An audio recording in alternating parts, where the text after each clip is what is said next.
Mr. Frensham opened his shop at 8:30, but it was past 9 when the woman and child went in. The shop was empty and there were footmarks on the fresh sawdust shaken onto the floor.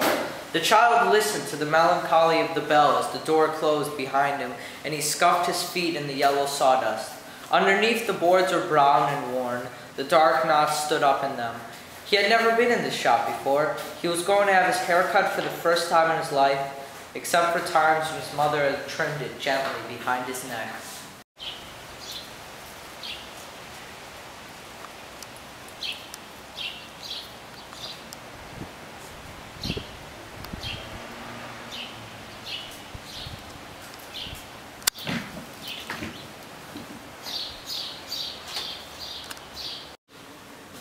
Good morning.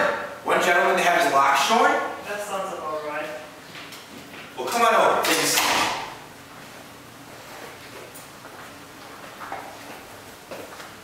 How are you, my dear? And your father, is he well? Snip, snip. And how much does the young gentleman want off? Now, all those curls, all his lovely curls, I think not. Just an ordinary cut, not too much. My husband and I wanted him to look like a little boy. Very well then. I will do my best. It's easy to see who this boy is. I will get hair redder than this in the shop today. Your father had hair like this when he was young, very much this color. I've cut your father's hair for 50 years. Alright, I think we're all done here. Have a look. Wow, thank you, Mr. Frensham. No problem. Yeah, we're off to do some shopping now. Alright, well you guys enjoy yourselves and thank you for coming in today. I'll lead you guys out.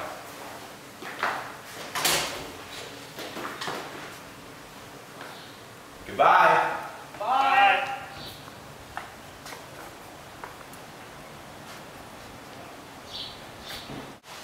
They were going to buy the boy a cap, a round cap with a little button on top and a peak over his eyes, like his cousin Harry's cap.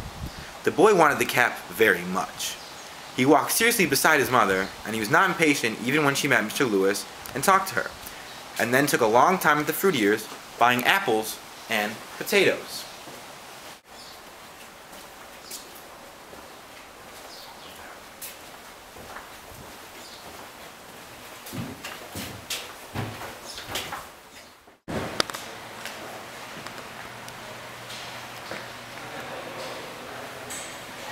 Mother, look! A wig! No, put that down. Let's pick this up.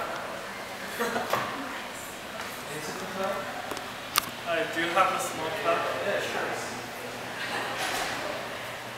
Here's the smaller one for him. I think it's still a little bit light for him. Try it.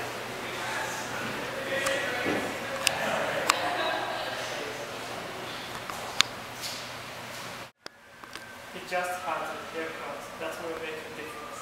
Yeah, on the other hand, we don't want it too tight because we want something he can grow into and live for a while. I hope so. It's expensive enough. We will take it. There they go! There they go, sailing away to China. Come on, son. We'll never reach Fletcher Woods at this pace.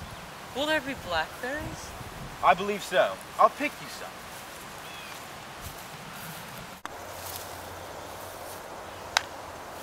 Here, look. You can eat it. Alright. You should probably take some back for your mother. Let's get a move on.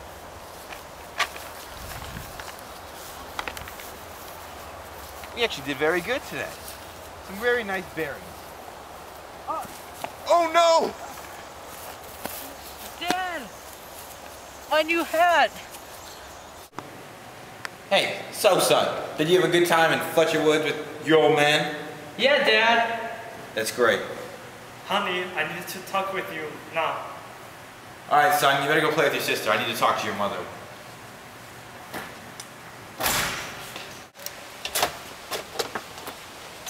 What is this all about? It's stupid. Utterly stupid. What were you thinking of? If you had money, it would be different. Where do you think the money comes from? Well, I know where the money comes from. I work hard enough for it. his new cap. Where, how can I get another one for him? I'm sure it'll dry out all right. If you have anything like a job, it will be different. You could buy a cap by the dozen, then I do what I can. that's not much. You don't do much.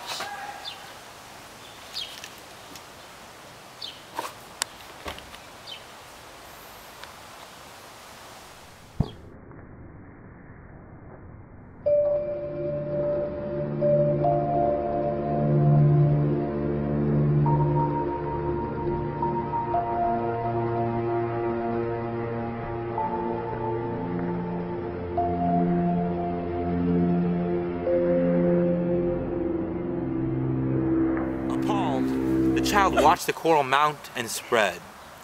He began to cry quietly to himself, knowing that it was a different weeping to any he had ever experienced before, and that he was crying for a different pain.